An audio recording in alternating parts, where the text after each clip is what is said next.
let's open this thing up a little bit. Talk to me about your best value play. Any position under $4,500. I'll go with Evan Rodriguez, 4,300 Pittsburgh Penguins with Evgeny Malkin out of the lineup in COVID protocol. Girard is back on power play 1. So all those guys that AJ mentioned, Letang, Crosby, Gensel, the whole crew, Rust. I mean, he brings exposure to a lot of those types of guys, even strength or on the power play. And he was in a bad slump before, but still was producing a nice shot volume in that stretch. Of course, Rodriguez's body of work at large has been one of the breakout players of the whole season. So I like him to take this opportunity with Malkin out of the lineup and run with it and remind everybody that he's not worth dropping in season long or worth fading in DFS for the rest of the season. He's a real nice player. He's been a great story in the league this year. All right, AJ, who's your best value play tonight?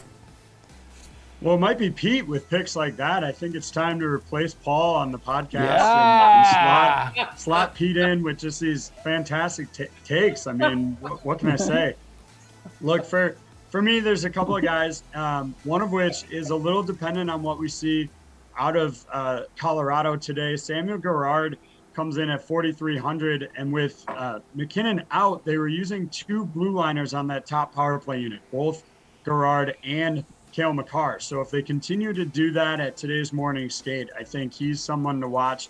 Check back on the Rotowire depth charts later in the day for confirmation on that.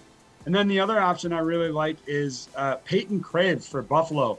Look, Columbus has just been terrible since the calendar turned to 2022. They've given up 4.33 goals per game over that stretch.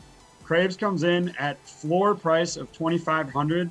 Admittedly, a bit of a long shot play here, but they're going to have him on the Buffalo #1 power play opportunity. I think he'll slide under the radar even at that price tag, and really, if he grabs a helper with the man advantage, it's a steal. All right, Paul, bring us home, dude. Best value play. Boy, times have changed. We haven't mentioned Patrick Laine all season, but I will here. $4,500 against Buffalo. The guy's on a shooting tear, 8 goals and 4 helpers and 28 shots his last 10 games. Ottawa's going to win tonight against Pittsburgh, by the way. Stutzla, $4,500, another great play tonight. And Tom Wilson against Montreal, he's going to get a lot of open ice. I think he's a good play. But the guy that shines brightest for me is Michael Bunting, $4,300 at Calgary. He's playing with 2 pretty good players, too. And I think they're going to go wild tonight.